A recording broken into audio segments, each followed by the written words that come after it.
सुप्रभात विद्यार्थियों, स्वागत है आपका दिव्य अकेडमी बाराबंकी की आज की महा मैराथन क्लास, जो कि Uttar Pradesh police RPF RO आज के लिए बेहद ही इंपॉर्टेंट क्लास। आइए चलते हैं, देखते हैं आज की क्लास। आज की क्लास में, आज का मैराथन क्लास में जो पढ़ाया जा रहा है वो है रस। क्या है? रस। यहाँ से कई प्रश्न आपके एग्जाम में पूछे जाते हैं। आइए देखते हैं। जैसा कि सभी लोग जानते हैं, रस क्या है? ये रस कहाँ से आया? ये रस तो सबसे पहले उल्लेख किसने किया इन रसों का? कैसे जाने कि इसमें कौन सा रस है? इसके लिए आप लोग पूरी वीडियो आरंभ से अंत तक जरूर देखें। अगर अच्छा लगे तो सब्सक्राइब करें, लाइक करें और शेयर करें, और अगर अच्छा ना लगे तो कोई बात नहीं। आइए देखते हैं। तो रस है, रस का शाब्दिक अर्थ क्या होता है? तो आप जान लेंगे। रस का शाब्दिक अर्थ होता है आनंद। आनंद का मतलब क्या होता है? जो कविता का रस हमको प्राप्त होता है, जो कविता का आनंद हमको प्राप्त होता है, उसे ही हम रस कहते हैं। ठीक है, इंपॉर्टेंट है, पेपर में आपके पूछा जाता है। फिर क्या है? फिर पूछा जाता है कि जरा बताइए कि रस संप्रदाय का प्रवर्तक कौन है? यानी सबसे पहले रसों का उल्लेख कहाँ मिलता है, किसने किया था? तो ध्यान देंगे कि रस संप्रदाय के प्रवर्तक जो है आचार्य भरत मुनि को माना जाता है। किसको माना जाता है? तो भरत मुनि को माना जाता है। इनका समय है 2री से 3री शताब्दी। इनका समय क्या है? तो 2री से 3री शताब्दी इनका समय है। फिर प्रश्न पूछा जाता है आपके एग्जाम में कि रसों का सर्वप्रथम उल्लेख कहाँ मिलता है और किसने किया? तो ध्यान देंगे, रसों का सबसे पहले उल्लेख भरत मुनि ने किया था। किस पुस्तक में किया था? तो नाट्य शास्त्र में किया था। नाट्य शास्त्र क्या है? तो नाट्य शास्त्र एक संस्कृत ग्रंथ है जिसमें 36 अध्याय हैं। ये भी कई बार आपके एग्जाम में पूछा गया है कि जरा बताइए नाट्य शास्त्र में कुल कितने अध्याय हैं? तो नाट्य शास्त्र में 36 अध्याय हैं। कितने अध्याय हैं? 36 अध्याय हैं। तो अब पूछा जाएगा कि 36 अध्याय में से रस का उल्लेख किस अध्याय में मिलता है? तो 6ठे अध्याय में मिलता है।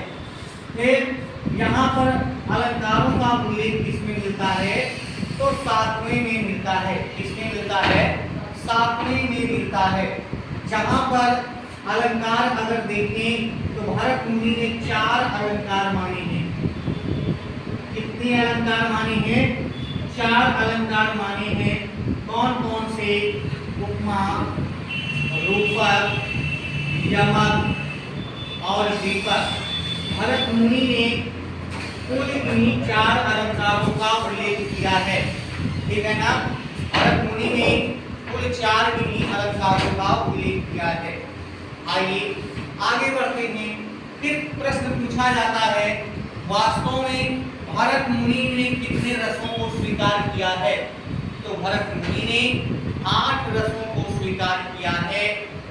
ठीक है, कई बार आपके एग्जाम में आया है कि भरत मुनि ने कुल रसों की संख्या कितनी माना है?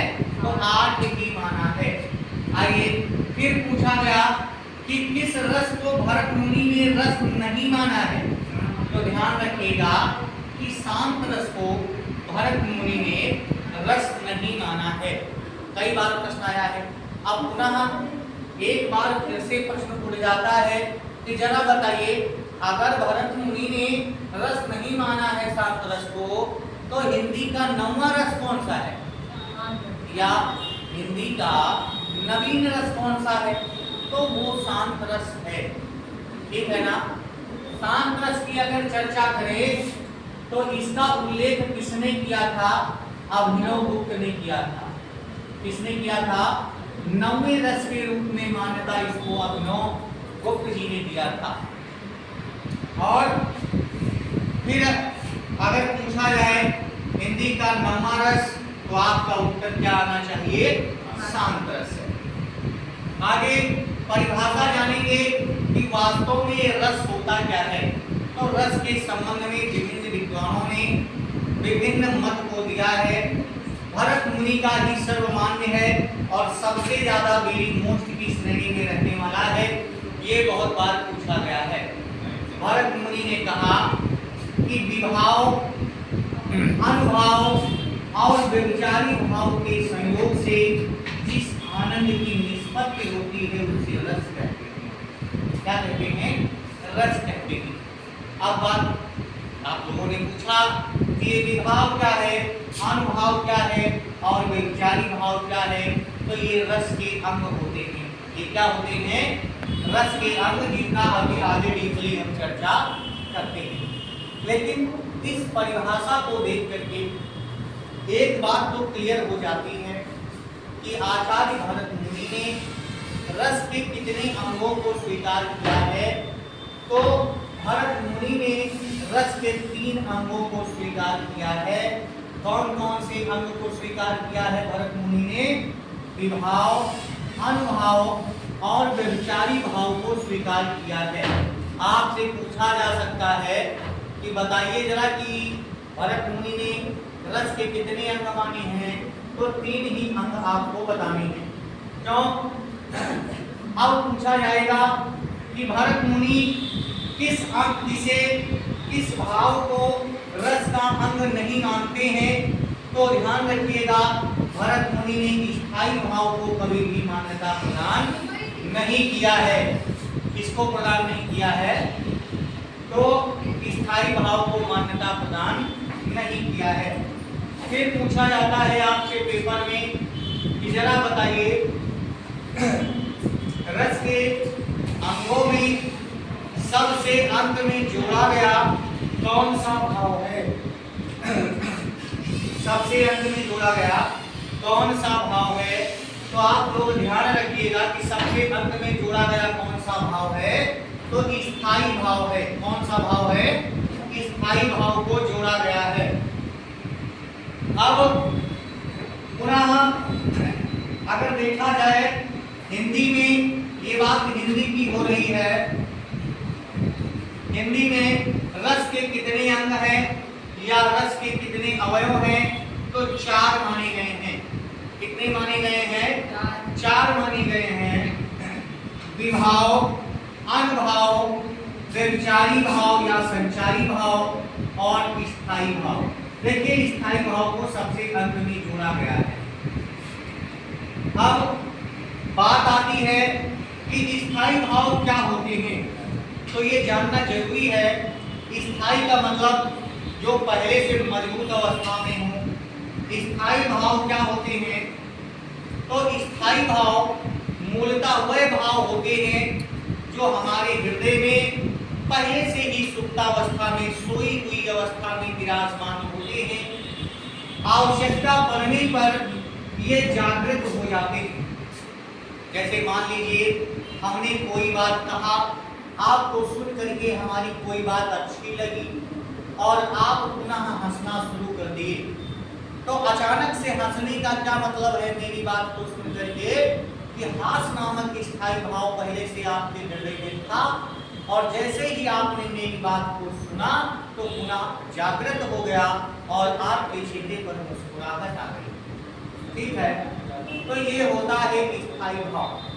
फिर पूछा जाता है हिंदी में कुल कितने रस हैं? तो 9 रस माने गए हैं। जब 9 रस माने जाएंगे तो जितने रस माने जाते हैं उतने ही उनके स्थायी भाव स्वीकार किए जाते हैं। यानी कि स्थायी भाव की कुल संख्या कितनी मानी गई है? 9 ही मानी गई है। अब पूछा जाता है कि भरत मुनि ने कितने स्थायी भाव माने हैं? तो 8 ही माने हैं। क्यों? क्योंकि भरत मुनि ने जब 8 रसों को स्वीकार किया है तो स्थायी भाव उनके अनुसार कुल कितने हो जाएंगे? 8 ही माने जाएंगे। ठीक है, तो आइए आगे हम चर्चा करते हैं। स्थायी भाव तो आपका हो गया एक तरफ आप लिखेंगे रस और दूसरी तरफ आप लिखेंगे रस स्थायी भाव। क्या लिखेंगे? स्थायी भाव। कैसे क्या क्या है इनके विषय में आप जानेंगे। ठीक है, तो उम्मीद है आप लोगों की समझ में हमारी ये बात आई होगी। धन्यवाद। अगली वीडियो आगे की क्लास में।